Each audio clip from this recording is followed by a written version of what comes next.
And a very good morning to all those who are just joining in. Karibuni sana. My name is Maricela Kimbio right here at the We Talk Show. And kama kawaida, every Saturday we are right here, bringing you stories that matter and everything that is affecting us in our society, in this society that we live in. And before then, kama umeingia tu sahi, I just notified guys that today is all about mental health and education. And we have an amazing guest today on our show. And tunajua tulikuwa tumesema taingia kidogo vile, but the early bird catches the worm. So I'm really glad that we're doing this very early in advance, and I'm very excited about this topic because it's one of the topics that it's really has a huge effect and a huge impact on people. And before we get into that, I want him to introduce himself and tell us a bit about his organization and where he comes from. Karibu sana. Okay. Kwa majina naitwa Ahmed Habib kutoka Likoni, ndio ninatokea pande za huko.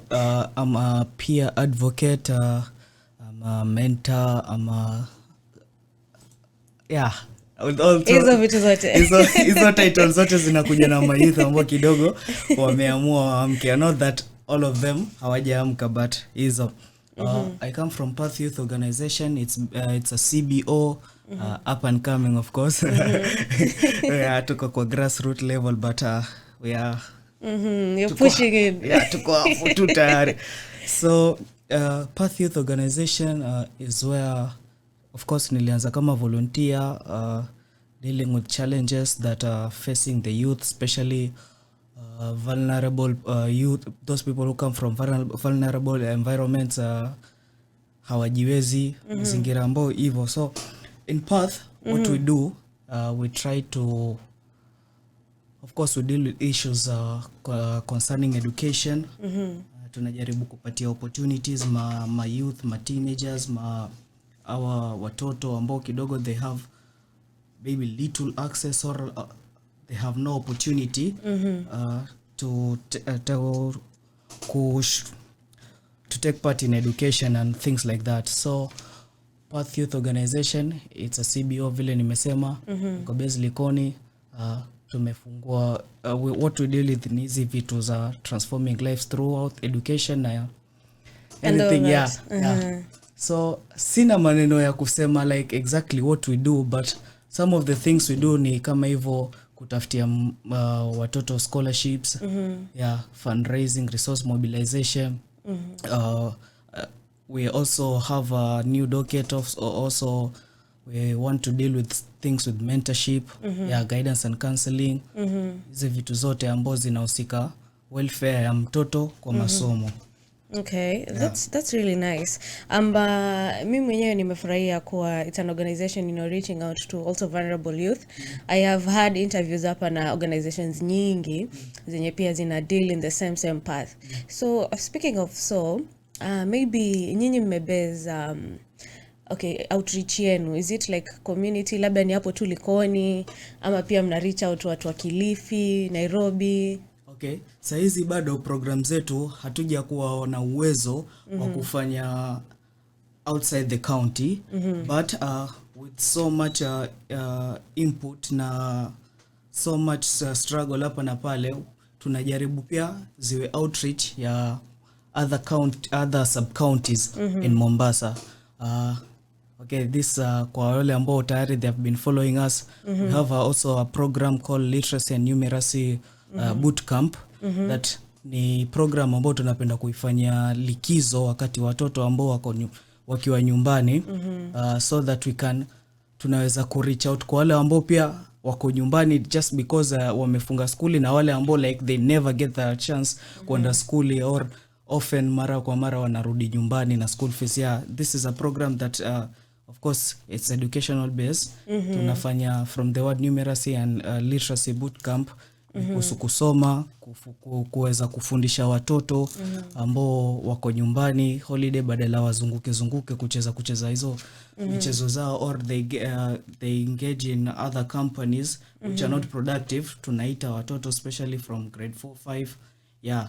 Hata tunafanya from 4-5 to higher because yeah, inakuwa rahisi kudili na watoto kama hapo because pia nao inakuwa of course inakuwa rahisi na pia what's the word manageable. Yeah, wako easy to manage. Yeah, easy to manage and kidogo pia you can enhance their skills from it's not like starting from ground zero whereby it's not important. Wale ambao kidogo washaanza ku read and write, ku count na nini, we can enhance their skill wawe more productive kwa hizo. So from your question, yeah, we try as much as we can kupia kuwa na outreach programs ambao ni si Likoni peke yake. We want to do in Kisauni, we want to do in Jomvu, Changamwe. Also tumekuwa na other projects but concerning the topic it's also we have done in Changamwe. Yeah. Okay, so, that's actually very nice. And nataka kupatia listeners wetu a chance kama wenye if you guys have not you don't have any idea about Path Youth Organization, maybe ndo mnaisikia mara ya kwanza, na upatia hii chance dakika kama 3 tu hivi, and then pale social media handles zao wako kila mahali Path Youth Organization, paka LinkedIn mimi nimewaona, so go and search for them. With this 3-minute break I want to come back later so that we can start our topic very very detailed about mental health and education. But before then, I've actually asked you guys to go to their social media handles. Make sure you read about Path Youth Organization. You have an overview of what we're going to be talking about up next right here at Blue Radio Kenya. And pia pale Blue Radio, usisahau kutufuata and ask us questions that will emerge in our conversation today. So, msiende mbali, stay tuned right here. Karibuni tena sana hapa ndani ya Blue Radio. My name is Maricela Kimbirai here on the We Talk Show. And we had just started our conversation right here with none other than Habib, who's an officer at the Path Youth Organization. Na kama umejoin tu sasa, tumesema hii ni CBO ambayo ina run to reach out youth and children in the vulnerable communities right here in our society. So, tulikuwa tumesema tutaongelea kuhusu mental health. Na ningependa kujua like your organization, it's a very big organization. Mimi nataka kuita big because it's making a big impact. Hata kama maybe kwenu mnaona ina reach Likoni peke yake, but it's big, you know, if you're reaching out to mtu pale kwa community and 1 2 3 people, that's a very big change. So mental health ni kitu ambayo watu wengi they're not informed about, and especially our society, wengi huiona ni kama it's something bad to talk about it. It's not something nice yenye utakaa na wazazi wako and you just start talking about mental health. So ni vipi mmekuwa you know, what kind of steps do you take when you're trying to reach people, especially our vulnerable communities? Unajua wengi wana stand na traditions, and most hizi traditions hazibelieve mambo ya ukiambia mtu sijui I am depressed, niko na anxiety, niko suicidal, unaona ni kama this is not something real. So how do you approach these people? Okay, kwanza wacha nianze hapo kwa point yako ya kwanza ambayo imenishika tayari because somebody above me huwa anajua vile tukisifiwa how I take like a compliment, I take it so thank you so much for acknowledging us as a big organization. Yeah, we try to be sana. We want to we want to reach that level. Of course be distinct, yani you can distinguish kati ya kazi ya Path wanafanya na kazi ya organization nyingine. We want to be original, we want to cater for, we want to eradicate these problems through our own agenda ama vile Path inajirepresent. Tunachukua hizo matatizo yote mtaani, we deal with them accordingly paka we leave behind a desirable community whereby people will look back and say wow, this one thing about Path also, it's a youth led organization, so hakuna mambo ya hatu unaenda kwa ofisini unakutana na okay tuseme mzee or nini. So it's a youthless somebody ambo mimi na wewe tunaweza relate because after all this world this tomorrow is ours. Yeah, for us youth. It's not wale wazazi wetu. And second thing, ilikuwa tuanze pia from what you mentioned about mental health. I think most people, especially in our country or in Africa related in our continent tunachukulia swala la mental health like it's just a concept, it's just something ambao tunataka pia, it's another thing in the cupboard tunataka kujiassociate tena na wazungu, like people wazungu wakisema I have mental health like I'm suffering from depression, nyinyi watoto wa siku hizi or it's issues issue ambao like in our generation, if you talk about it, especially in the community, in our generation, we didn't have something called depression. We didn't, nyinyi ni wavivu, you don't eat a balanced diet, nini, all those things. Yes, it's a concept that haichukuliwi manani, haichukuliwi uzito, the gravity that it possesses, people just overlook it. So, dealing with something like this in path, especially kwanza unajua you can get from that picture, it's a challenge because unaenda tu mtaani, unaenda community, unaambia we want to talk about mental health, ndio nyinyi hapo people get to call you psychics. You want to get into our heads or what? Like no, chill. Si vitu kama hizo. Do you even know the concept? So from that, listeners, whoever is listening to me today, ningependa pia kuintroduce mental health ni nini mwanzo, and then I get to tell you what we do and from which context or aspect tunajaribu kuaddress these issues. So mental health kwenye essence yake ukianza kusikia the word mental health, so this lazima kuwe na balance, of course. Whatever we teach our children, tunaanza students about mental health, tunaanza from mental health igawanye mental tuna nini, you get the answers like ni akili kitu, anything health ni afya. So in its essence, mental health, it's something refers to, we can refer to our emotional, psychological and social well-being, na hiyo balance between and also that balance of that aspect of balancing these three, emotional, psychological and social well-being. Akili yako unaweza kuibalance hivyo, like I'm in a public place, how do I relate ama how do I conduct myself in a manner that will be perceived socially acceptable or emotionally acceptable, like how you get to react, because you can be in situation whereby you don't know how to react or you overreact. So all these aspects huwa ziko hapo tu kwa akili, doesn't come from the body or something about your health, physical health. No, it's an aspect that comes from akili tu. Afya in the brain. So with the path, from what I've introduced to the listeners, we try to reach to children, youths, children and youth, and the best way to reach to address this concept of mental health is through education, of course, because most children and youth wako katika hiyo age group ya masomo saizi. So how we get to have an impact of what we are doing is through going to school, kwenda kufunza hii kitu through schools, so that tukuwe na outreach kubwa whereby tukifunza vizuri, we get to evaluate our students, wanaenda nyumbani and spread the message because I think it starts with the little child who people think, the little kid who people think like there is no way this kid can be affected with this, and be like, wakienda nyumbani be like, mama leo nimefunzwa kitu kuhusu anxiety, kuhusu stress, and I think I've experienced it at a point in my life whereby I was like, nilikuwa sijui, mimi nilikuwa naona ni mgonjwa, na hapa nyumbani ulikuwa mnaona labda pengine nimeanza kukata school or being rebellious.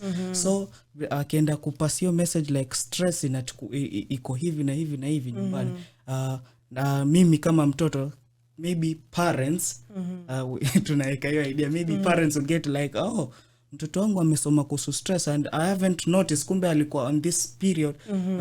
Hivyo. So path youth tunataka kwenda skuli, tunataka kwenda kwa youth groups, hizo zote to introduce hii concept, tuweze kuelezea, kuwafundisha, kwa data and all that thing, so that tukienda kule we not only ni concept ati tumefanya project and then now society inajua kuhusu hivi no but ina ile that thing about unafundisha mtu aenda kafundishe mwingine we want to do that so that tusiwe na upungufu hati ya watu knowledge yeah. Alafu pia maybe acha nikuulize. It's actually from a personal perspective. Okay, umeongelea vile mna reach out unapata umefundisha mtoto about let's say anxiety, depression, anarudi home anaambia madhe, leo nimefundishwa kuhusu hii na hii. Have you ever experienced labda ka challenge, tuseme huyu mtoto umemfundisha and then arudi home mamake is like, "Hapana. Hiyo kitu ni mbaya. Nani amekufundisha kitu kama hiyo?" Ushai experience challenge kama hiyo? Yeah. We get that hapa na pale. So kuna initiatives wenyewe like tunajua huwezi enda skuli ama huwezi enda mtaani ukaita watoto na nini ukawaambia ukaanza kuwaketisha chini and be like so sisi tuko na tayari kuna zile measures tumeziweka before we do these things. Kuna hizo kama sheria hivyo tunaweka kama consent form because we put out consent forms tunawapatia watoto students waende wakapeleke nyumbani first because we will like also the parent. That's why from that point of mine tunataka kuchukua mtoto lakini parent pia the message can get through the kutoka kwa mtoto ilikuwa kumbe mtoto wangu saizi. So like there are 2 programs one in Changamwe Girls whereby tulikuwa tumeenda. This was like our first and hopefully we are praying to go na more of this. Tulienda Changamwe Secondary, we got to introduce ourselves with the school hivyo management yote principal and then because our target ni watoto so isiwafikie kama surprise mzazi nyumbani ati like for the past 3 weeks 1 month mtoto wako tulikuwa tunamfunza hivi with ama mtoto akienda nyumbani be like no mtoto wangu nampeleka skuli for this curriculum. So we go tuna all those steps hizo kuanzia kuende kwa we also communicate with the Ministry of Education like sisi tuko na kama ka syllabus kidogo about mental health kuna hivi. So if you call unaweza ona kama ni unaweza chukua chance on us utuweke katika hiyo curriculum. So tunaenda skuli tukikubaliwa pia from that point tunaenda class. Sasa class ndo tutawaambia nendeni nyumbani mupeleke hizi consent forms wasign wawe wameelewa kuwa sisi hivi ni hivi na hivi. Of course challenge inakuja hapo sasa. Wengi wazazi wengine like inaletwa form haijasainiwa like hivyo or you get kama mzazi akwambia anatuma mtoto nimwambia nipigie simu direct.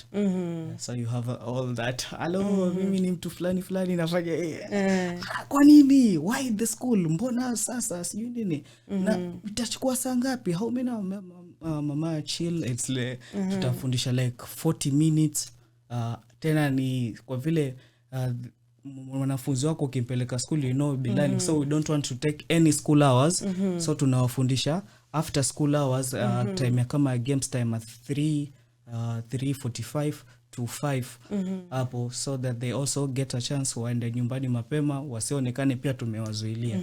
So tunachukulia hizo initiative zote we consider every person along the way, every stakeholder before hata to introduce hii concept kwa watoto because tunasema hata watoto ndio beneficiary no kuna pia wale nyuma around them tunataka kuwa heads up kuwa huyu mtu tunamtaka tutafundisha hivi so uko nyumbani umekubali and after that whatever we teach the kids or the youth tunawaambia pia muende nyumbani kwa fundisha the same. Mimi I'm very happy and disappointed at the same time because where were you when I was growing up?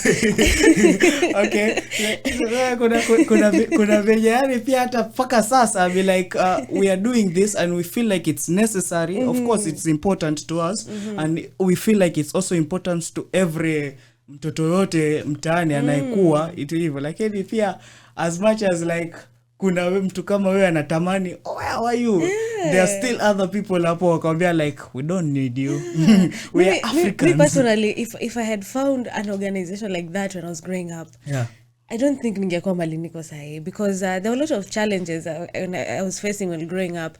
And my parents never really they were not they are still not informed about mental health issues. Jata ukiwaongelesha, there's even a time I approached them and it was all about hiyo ni mapepo, you see. So like I wonder, kwa sababu pia religion is very very something, a hindrance actually when you're discussing about mental health. Sasa mnafanyaje about watu wenye wako too religious but you still need to educate them? Okay. The thing with mental health, si ati ni tunapenda kuiaddress ama not the way people address it in the community as a concept, yani ni ugonjwa tayari. With mental health, it's a whole aspect, yani from point T, from point A to B, you are at this state. It's a whole, it's very complex, it's profound, of course. It is multifaceted, na sura nyingi, like you don't get to say ati I have mental health at this point. No, there are variations up in between na nini, so many so with that tangu okay, from point yako umesema you wish they were first of all, this is to the listeners. Path Youth Organization, of course, lazima nipige shout out hapa. We are trying as much as we can programs zetu, projects zetu, tukipata, of course, with the help of watu kama nyinyi washikadau. This is like information and a plea at the same time, please. We want to reach out to many people. Isibaki tu hapo kwa watoto. Of course, our agenda pia ni kuhusu watoto na youth, but there is like tukipata opening, tukipata hizo, we are right now also tunashughulikia whereby we get to train our staff, our other officers, how to deal with adults. Hii program isifike because si kitu ambayo ina face watoto, like we don't want to present it as nyinyi mnashughulikia watoto na sisi like you notice like mbona we want to have more people take part in this program. We want to have more people to raise the awareness level of many people out there that mental health health challenges, mental health disorders are there in the community. It's something that's not a joke about. It's something that si laana, si nini, ati nini. So how do we get to reach these people? Evo. See, we have like a syllabus. I don't know how to put it. We have like a small syllabus ya kufundisha watoto and how they can relate, but it has been simplified sana that the normal person, you and me, tukiketi like up for 2 hours, 3 hours, we get to understand where you are, how unajipata vipi kuwa unaambiwa maybe you are not stable mentally, you're not mentally stable, uko katika hii stage. It hiyo syllabus it comprises of course, nikiwaambia mtaenda kujifundisha lao mtaenda kujifundisha be like, oh no, I'm a certified no you need a profession for that. Tukueleze first of all, from that nataka kuelezea kulingana nao whatever we do kufundisha yule mtoto ama the normal citizen, mimi na wewe. Tuna introduce your concept through the stigma stigma aspect, stigmatization of mental health. How do we get to deal with religious people, a rebellious parent or if ni kwanza tu tayari raising awareness level, ambao sasa kitu cha kwanza tuna target stigmatization mental health tayari it will always be there na nini, but with the efforts of you and me, with the Blue Radio leo for hosting me, tunajaribu vitu kama hizo. That's why you see I'm able to get Blue Radio got the chance, of which we are very grateful to invite sisi. Stigmatization tunaambiwa it is there. People suffer from anxiety, people suffer from depression, teenagers suffer from eating disorder, teenagers suffer from depression, from stress. yeah, and all that. Hivyo sisi we like to tunapenda kusema like tunapenda kungoja until it's worse ndo tuseme kweli kumbe mwazimu hivi or in a situation whereby haikuwa like whatever we understand kuhusu uchizi or kuhusu ugonjwa wa akili like laana or nini or like alikuwa mzima hivi na nini or kama hakuna evidence alirogwa ndo like kumbe mtu anaweza kuwa mgonjwa hivi like tunaketi naye hivi or maybe mtu a commit suicide maybe he was battling depression for a long time like okay, this is getting real like mtu around you ameamua tu tayari maybe God forbid attempting suicide or he finally succeed in suicide. Ndo tunasema this concept kumbe you and me can have it. We can tunaweza kuwa at this stage na nobody knows. So stigmatization, how we relate hivyo. Sasa from watoto tunaanza kuwafundisha hivyo. Don't worry, you can be stressed. Masomo inaweza kuwa ngumu, inaweza kutia stress. Masomo inaweza kuwa ngumu, nyumbani situation inaweza kuwa hivi, inaweza kupatia stress wewe. Yeah, you are likely to suffer from stress. You are not immune ama you don't have a shield. Wewe mtoto, research also stated somebody at the age of as young as the age of 6 can be suffering from stress. Yeah, that's really threatening and it's tragic that what would they will a few years back a person like me tusingejua like mtoto ana stress. Una stress gani anaamka? Yeah, so we want to target mtu kama mtoto hivi youth hivi ambao akona uwezo, akona younger sister or akona older hivyo, aanze kuwaona hii like people around me okay, akismile doesn't mean he's happy. Akicry doesn't mean ati ako sad na nini, maybe ni mood fluctuation and aweze kudistinguish hizi vitu hivyo. Tumfundishe kuhusu society yako pale community, ukiketi mtu fulani akiwa hivi huwa mna handle vipi? Huyu hatari huachwa atembee mtaani au kote matakataka. Afanye hizo hashughulikiwi. Na pale nyumbani ukiwa na mtu kama hivi mtu ambao yupenda kujifungia ndani chumbani, mtu ambao yupenda yani hataki kutoka na nyinyi family, we have somebody like that, mimi niko na brother, so we like nyinyi mnamuonaje hivyo?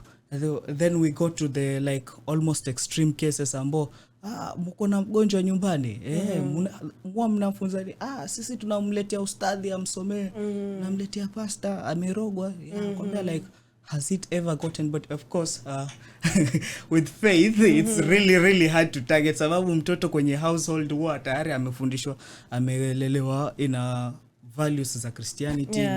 So there is no way you can this condition it's medically treated. There is no ataenda nyumbani akoseme mzazi anakuja hapo inakuwa shida, ama community pale tulipata mganga mzuri like no, this condition is medically treated. Unaenda hivyo unapoteza pesa. So hivyo tayari tunawaambia watoto nenda nyumbani, mtu fulani mwambie hivi akienda pale fulani with this syllabus inakuonesha all those things, how to help this person, reference center nini hivi. Mwambia mtu kama hivi na hivi, ambao yuonesha science hizi na hizi, watch out for this one pelekee seek medical assistant. Alafu mzazi wako kama ana swali zaidi pigie, we always give our contacts to our students. Waeze hivyo mzazi ndo akienda kula asiseme mimi mtoto wangu amesema how anakuja kushtaki skuli. No, aje tuambie sisi responsible, hiyo njia yote aifuate vizuri. We get to explain na nini. We have also people backing us up, like recently a program Changamu Girls we have been doing with Aga Khan University. Okay, shout out to them. Shout out to them. You really helped us a lot. So we have people resources, human resources ambao kama psychologists, counselors, we can also give them as a reference. Okay, ni hivi na hivi na hivi nyumbani. We also we are experiencing this thing huku nyumbani. Na mtoto alikuja akaniambia ni hivi na mnaweza msaidia. Like mtoto wangu for a long time now amekuwa hakuli. eating disorders, especially most common with girls. It's something that's never addressed. Hivyo tutayari.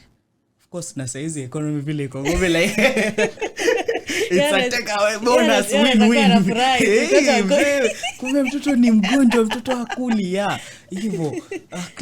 Depression, severe depression, like sisi tunaona labda ni style, ona like kule uzunguni like there are certain types of personalities, sisi tunaona pia ziko huko Afrika like kama gothic, emo, the boys, kule pengine kule ni personality, lakini somebody like us Africans we tuko loud like mtu amue tu awe gothic like no there's something seriously wrong with you, because as Kenyans, like Kenyans most common, ukiwa kwa matatu you can start a conversation na mkaongea jote, lakini like somebody ndo personality yake daily. This might be somebody who is suffering, battling depression for a very long time, like hapendi kuongea, kawaida yake, talk to him. Assist him, huwezi jua, maybe one day ataingia kwa lock room alafu ikawa something else. Hivyo sasa na mimi mwenyewe, first of all, I'm very happy. Si ati nikaa na wachocha ama nini, but I'm really excited that you guys are teaching these young children. Unajua kuna some things mimi mwenyewe personally, if I look back, say that I'm more informed about mental health, najiambia kwani at kitu kama 7 years I was having eating disorders, but I didn't know. Unajua you grow up in a very Christian family, and everything is projected around religion, everything is projected around mashetani, mapepo. So you're not eating, you don't feel like talking to these people, the whole day you're just isolating yourself. Na watu wanasema huyu amepagaa. You're taking to multiple pastors, unashinda umeombewa. So many years, we have like a list of pastors that have ever prayed for me, and they never helped me in any way. Ikafika point I told my parents, I hope they're not listening to me today. Kama mnasikiza Zimeri Radio. Okay. Ikafika point nikawaambia, Seki, mimi mambo ya maombi hainisaidii. Because at this point, I've actually assessed myself na nikaona this is not about prayer. This is something to do with my mental health. And it was still a challenge. It is still a challenge to them. So, mimi ningetaka kujua, do you have like specialists who assess these children? Let's say mtoto umemfundisha about this and this and this and this. And then you get to understand that maybe huyu anaweza kuwa na suffer from this type of mental issue, this specific type of mental issue. How do you assess, how do you come up with that final verdict that huyu ako depressed, huyu ako na eating disorder, huyu ako hivi na hivi? Okay. Kutokana na hivyo, how do we get to assess a child na tukamweka kwa category? Whatever we are teaching children, hatuwezi enda kwa mtoto wa class 4 tukamwambia kuhusu hivyo, no, ama mtu wa there's no class 4 squeeze in grade, like for the most complex issues hivyo, we try to, sisi we are not specialist, ama we are not professional at sort of a counselor, we are just an organization trying to transform lives. So our main target recently na education ni watu ambao kidogo ni 15, 16, 17, whereby ule ataki kuambia mimi niko hivi, you clearly understand like okay, huyu anajidescribe na ni ukweli. Akikwambia I've been sad for the last 2 weeks without any reason. Lakini mtoto akikwambia hivyo, hata ukija ukimassess hivyo, that's why we try to see kwe involved directly. Tunataka tukija tukiwa na uwezo wa kufunguka na hivyo, we will have specialists ambao pia like directly tunaenda kwa mtoto. But saizi with mental health concept na venye due to hivi na hivi na hivi, tuseme kwa sasa it's still in the work kudili na watoto directly. But pia youth 15 years class 8, 14, 13, 16, 17, 18, form 4 hapo, that is the age bracket ambao tuna target sana, because ukiangalia suicidal rate iko wapi kwa watoto? Iko very high. Kwa teenagers na nini, Atuseme a kid also at the age of 6 years, the other day we learned alikwenda kajiua because there's a story we got to read it on the news whereby kuna mama alimwambia mtoto wake alifanya kosa, alafu mtoto wake akamchapa katika ile I don't know form of discipline. Alisetamka maneno akisema I wish wewe hata mtoto ni umbwa, wewe mtoto ni hivi na hivi na hivi, I wish I never had you, hivyo. Mtoto akaenda nyumbani, na mtoto alikuwa very young, 4, 5, 6 years. Yeah, alienda tu ndani akaandika letter, I don't want to be the reason of your pain, because mama alisema wewe ndo yoyote. That is sad. That is really sad. That's one of the saddest articles I've ever read. Na it really got into me. And also unanika story yenye umesema it's actually based around trauma. Hizi ni vitu zenye uko traumatized nazo as a kid. And trauma can come in different forms, and some of them are like let's say early childhood marriages, is gender based violence, watu wenye wamekuwa wakipitia hapo. Have you ever rescued some children, let's say kuwasaidia tu about mental health when wamekuwa waki go through, or rather they are victims of early childhood marriages ama gender based violence? Are they there? Okay, hypothetically speaking, they are there, those cases.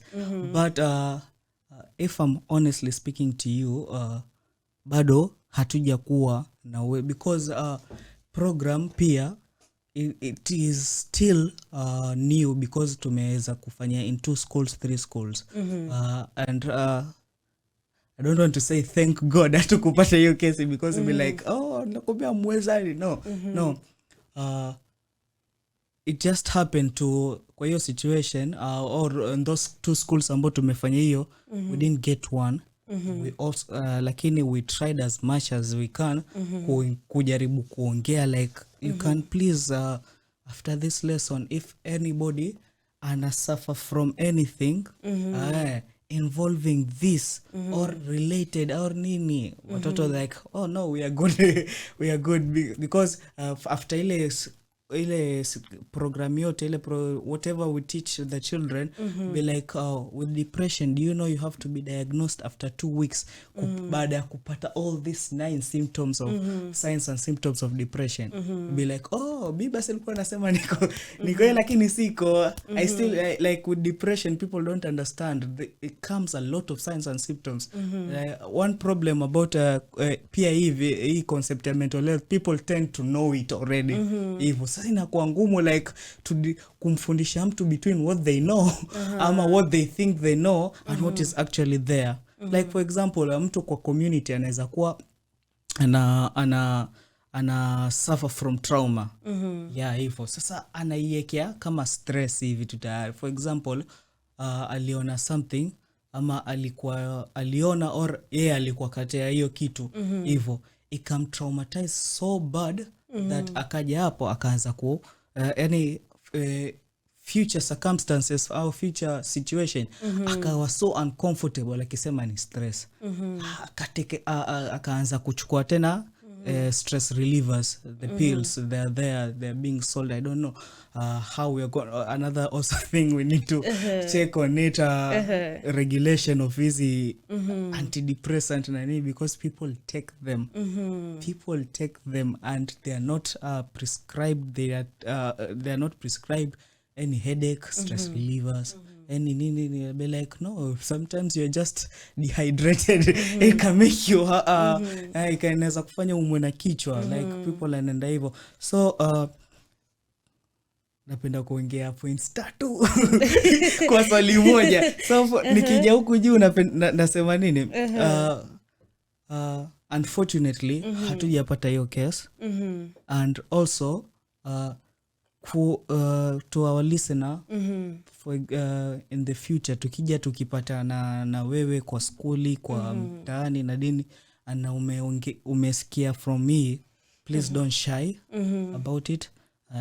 We can know, or we can have arrangements for you. We already have them, but it's just a matter of you telling us, because we want to help everybody. We want to help those in the dark. We want to help those who already know tuko hivi, we are enlightened, but ni hivi na hivi, yeah. So hatujaipata hiyo case, Okay. but we are open into handling those cases. Okay. Yeah. So kuna mtu anauliza hapa, the entire goal of the organization is to reach out through schools. That's when you reach out to children. So what about the children who don't go to school? Kuna wale wenye wako kwa society, wako kule ndani kule mashinani, and in those communities they don't go to school, but they are still facing challenges, these issues na mental health. How do you reach out to those children? Wafikiaje? Okay. Thank you so much, Mwanzo. That's an interesting take. Pengine from my words, siku make it clear enough that mentally tumeanza through schools. Yeah, through schools, because it's easier kupata the group, and because they're already mobilized na nini. Inakuwa ngumu kwanza kwenda mtaani kwanza kusema haya leteni watoto, leteni watoto tuende hapo social hall tuwafundisha hivi. Alafu pia with schools it's easier kwa sababu gani? Kuna guidelines, kuna hiyo yote ukifuata, like kuna a whole other procedure. Ukifika mtaani with schools, hiyo procedure inatusaidia sana sisi professionally, and also hizo vitu zote, kwa sababu mzazi anajua yuko wapi, through nani, mtu fulani tayari yuko aware, the trusted person ambao ni the teacher and the principal, tayari is on board with this. But mtaani be like unaweza ita hivyo, alafu something happens, mzazi hakujua, ina explode right into your face, like if. But hopefully to that one guy or lady ambao ameuliza hivyo, we want to also ingia mashinani, like our program for literacy and numeracy, pia ita encompass mentorship. With mentorship, hiyo ni a whole other aspect that itakuwa inagusia some things from mental health, like self-awareness, motivation, confidence, guidance and counseling, mentorship, yote iko hivyo. And with hivyo mental health kwa sasa hatuwezi fikia mashinani, because hatujafikia uwezo wa kufika mashinani. You and me, of course, tunaweza amua tuketi chini, to discuss how tutaipeleka hivi. We get the relevant stakeholders, ama wale sponsors na nini, tukafanya. It's not out of league, ama it's not impossible to do that. But kwa sasa I hope nimekuanza, hatuja kuwa na uwezo mwanzo wa kufikia mashinani na kumobilize hivyo sana, because our way saizi it's easier to get it done in school. Kitu cha pili, from that we want to do it, but maybe you and I through our social media platforms unaweza kutusuggestia wapi, we get to do, we get other our sponsors involved, we get the necessary resources to amue hivyo. Okay. And kuna swali nyingine pia, but I think it's actually revolving around that question that I asked. But I'm just going to read it anyway, in case maybe there's some clarification you want to make. So this one is asking, do they have, that is your organization, do they have a way to help them, that is the street children, or prevent more children from becoming street children, since most street children are there as a result of mental health? Okay. Okay. Mental health. Mental health hapo. Sasa vile nilikuwa nimesema, it's in its essence, hatuwezi justify mtu yote ambaye yuko kwa street kwa is a result of mental health, of course, lakini siwezi ignore the fact that most of them walipelekwa pale due to hivyo, trauma, depression, stress, anxiety, substance use disorder. It's also a type of a mental health challenge. Yeah. So from hilo swali ameanza vipi? Ameliza, do they have a way to help them? Okay, we have ways. Yeah. And from hata nimekuona kweli na revolve around that. We want you want us to get to go into the streets. Yeah, we want that too. We are listening to you. Ni kwa sasa come on, jump on board. kuja tuongee on how better or how best we can go to your streets, to any streets, and deal with this. But kwa sasa through funds and nini we can only afford to go to schools right now, but we will love also to give. Na pia for clarification, kuongezea, with our numeracy and literacy and numeracy boot camp, hiyo nimesema ni kama tu elimu likizoni. We get to offer education and services hizo watoto wakiwa likizoni. That's open for all, anybody who is in school, anybody who is not in school. Yeah. Now with that, ambao tayari itakuwa ina encompass mentorship na mentorship one way or another itakuwa pia inachukua hizo aspects za mental health, whatever we teach in mental health, about mental health hizo they will get to participate hapo. Of course street children, hakuna street child wa atumuiti street child akiwa 22 24 26 and above. Yeah, that's a street person. Yeah. But street children, how 4 5 6 years 10 11 hivyo. Ukituona any person ama if you know any person nearby, mwambie to take part in the literacy and numeracy bootcamp. We have something for them which will be helpful. Yeah. Okay, nice. Thank you very much. And before I ask the last question, maybe you clarify. Mwongelea about the boot camps and all that. Where does the organization source the funds za kurun hizi boot camps? Okay, so naenda hapo. Okay. Sisi Path Youth Organization. We don't like to follow mtu mmoja directly. And you know the things with the organization siku hizi, hiyo hata ni siri na kupatia, na maybe anybody listening atakuwa yajua huko nyumbani. The thing with the organization, there are so many that alafu they wanafanya kazi moja na moja, yani kazi za kuigiziana. It gets so hard to attract funding.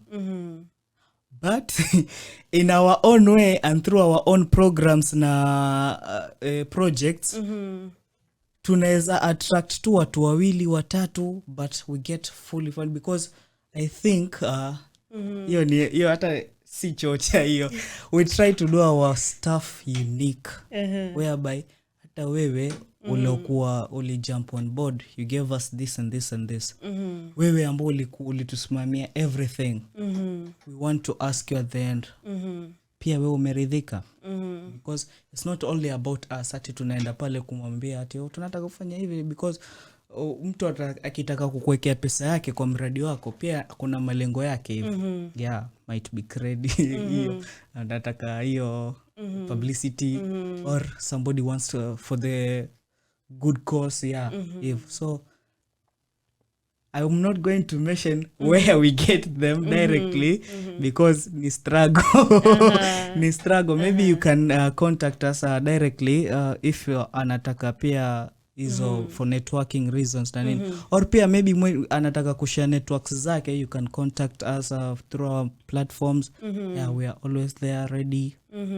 Tunakuansa tu immediately. Yeah. Sawa. Nitakupea chance hapo kidogo where you'll give us your names pale social media. But before that, this is actually more of like a general question. It's just, I don't think it's going to focus on children literally. But the question is, I'm going to read it directly. When you talk of mental health, does it have anything to do with the current economic crisis? Okay. 2 years back, yeah. But to picture that mental health cases, disorders, challenges, problems, call it whatever you want, was at its peak.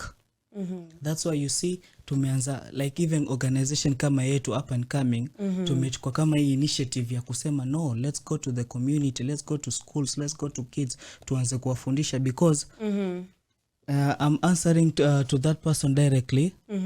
Does it have anything to do with the economic crisis?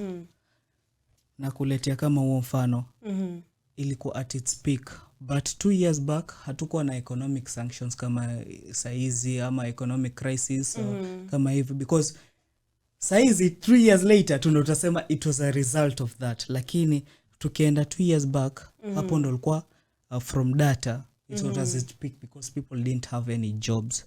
People were at home. Bibi na bwana walikuwa dimbani at the same time, not going out yani. So these things it can contribute with the economic crisis. It can, and it does in so many ways. Hata sisi hatuwezi mention, ama hata wewe mwenyewe pale nyumbani ukiketi unajuazi like you will be out of words kusema hii economic crisis imenifanya hivi, imenitoa hapa ikeni. Yeah. Do I think it will get better ama mental health challenges mental health cases zitapungua economy yetu ikianza kuwa vizuri? Yeah, I think. But it's not, pia economic is not the main factor contributing to it.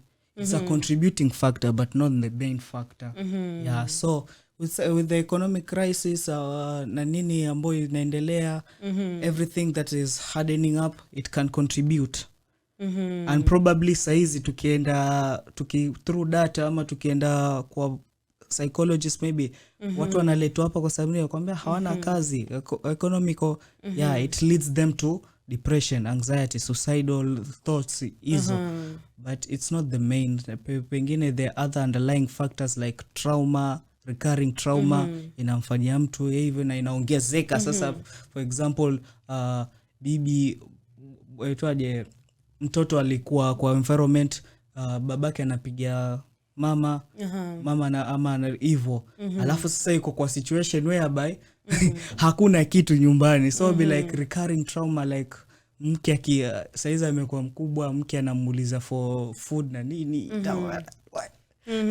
Yeah, sitaki kusema hiyo. Yeah, so be like recurring trauma causes I don't want to be that kind of person whereby nikiulizwa sina na mimi mtu niuelewe sina. Yeah, kesa zinaanza kuanzia hapo. Yeah. Sawa, asante sana. And there's so many questions. I'm not sure we are here to answer them. Okay, one is asking about your data as an organization. Like mmeshughulikia watu wangapi so far? Okay. You have like a specific number, and also if you have like a specific goal yenye mnataka ku reach out to, let's say like 1 million people by the end of the year or whatever. Okay. My organization data bado sija kupata kulingana na miradi gani, mental health directly or no, as an organization generally, as a Path Youth organization. Ama maybe there's a challenge. That's hiyo okay. Naweza kutajia the most recent one kwa sababu we have done so many programs, so many projects. The most recent one tamo ilikuwa mental health literacy.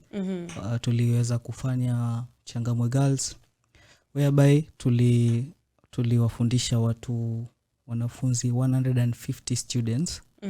Yeah, our target was more, but hizi factors umenifanya mpaka niongee hizi factors huwezi zitoa nje. Funding, resources inakuwa ngumu, like huwezi ileta watoto ukawaambia ketini hapo chini na nini, while you don't have specialist ambao watawa assess. Yeah, you don't have like enough resources za implement in hivyo we want to in the future. So data yetu sasa tuko na target kubwa because we have the staff. Sisi kama organization tuko na staff, but tukisema the main target ni kutajie, I could tell you because we are youth and we want to deal with these things ambao inatupeleka backwards in terms of development. Anything, yeah, we want to deal with as men. So target yetu naweza kuambia 1,000, 150,000 to 50,000. But the most recent one na kujiexpose ni kujiexpose ni kwa sababu ya funding na resources. We didn't get that evil. We target we tuliweza kupata 150. Before that we did also a piloting of this program in Chaani. So watu wasiseme mko Likoni peke yake, like these are two times tuko Changamwe, another sub county way out of our reach. Lakini tuliweza kwenda huko hivyo. Numeracy and literacy bootcamp also due to funding. Tulikuwa tufanye two sub counties. Tulikuwa tufanye Likoni and Kisauni. But tumeamua tuende Kisauni sasa, whereby tunatarget watoto 100 students to engage in 2 weeks ya kusoma tu tayari likizoni. Asubuhi wakishamaliza kunywa chai wanaweza kuja pale tujifunze kuhusu kusoma, kufanya hesabu, life skills. So saizi wana engage watoto in all these things kwa sababu ya CBC. Yeah, so hata yule mtoto ambao yuko nyumbani asiweze, so priority yetu ni hivyo. We will have mobilizers ambao anaweza kuleta watoto ambao wanatoka from vulnerable communities. Tuliagree itakuwa hapa Utange. So anyone ambao anatoka Utange, we will post, keep checking our social media platforms. We will post how it will go, how you are going to tell. Na saizi tuko mbio ni kutafuta a lot of people, watu saidie so that tuongeze number. Yeah. Okay, sawa.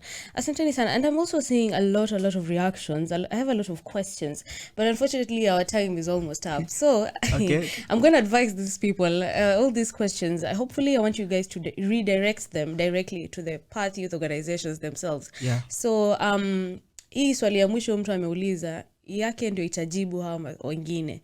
Anauliza how can they reach you? So I want you to give us your social media handles, kama mko na contacts nini, so that all these people who still have unanswered questions, they can reach out to you. Okay. Facebook, Twitter. Sisi ni wale wa general. Yeah, at Twitter you go at _ yeah, no, sisi tu wale wa general wale.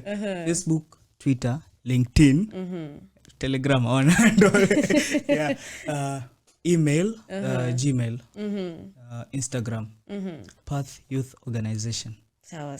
I hope mmesikia Path Youth Organization right there on every social media platform. Just type in Path Youth Organization, mtawapata, DM them, watakujibu maswali zenu. Make sure you also follow them so that you can get daily updates of what they do, some of the projects that they do, some of the programs that they run. And also kama kuna private donors, kuna wale wanataka ku remain anonymous but you want to donate and help out, you can also reach out to them, uambie, waelezee and all that. And also you can create a change and an impact to them. But I want us to go on a short break really quickly so that we can get on another segment. Lakini usijali, we're still here talking about mental health today, this Saturday. So I'll still be here educating you guys more. To all those wenye, you're a bit, kidogo, haujakuwa informed about mental health vizuri, nitakuwa nawaelezea everything that you need to know right here at Blue Radio. But before I close, I want to give my guest today a chance atupatie tu salamu za mwisho. Maybe if you want to shout out to anyone who is listening back at home, utuambie before we go on a break. Okay. Tukianza list ya shout out because nimeanza tu na from list of shout out. Anybody, of course me shout out ni first Sagod, mom, papa, yeah, hao wote. But special shout out ni Blue Radio, of course. Umetuona, umetumulika. We hope this I'm hopeful that this will be one of the many times tutaweza kukutana tuongee. Yeah, also to the audience at home, to whoever ambao wamejaribu kunisikia my so many points in one point. Shout out, thank you for listening. Also please, kama kuna mtu you see somebody huko mtaani napitia anything related to what I've just said, trauma, stress, nini, don't suffer in silence. We need you. You don't know me, but I need you. Yeah. We don't know you, but we need you to keep on going. So anybody ambao iko huko mtaani and ana feel like no, just hold on. We are here. Talk to me. Talk to us. Yeah. Na washikadau of course lazima tuseme hi. Yeah, tushike. Kama we can do something creative, we can do something that really addresses hivyo venye vile wewe unataka, we can do hivyo. So just come through, talk to us. Sisi hatukwambii hivyo. We njoo, tunakwambia kuonesha budget, we want to do this. Usishtuke ukakimbia like no, there is no way. No, lete ile yako. Tutaongeza na yetu. We will find. Yeah. So thank you very much to all those who just tuned in na wenye wamekuwa na sisi since the beginning. Asanteni sana. That was Habib from Path Youth Organization. Na tumesema kama uko na maswali ya ziada, make sure you follow them across all social media platforms at Path Youth Organization, and they'll be there to answer all your questions. But again,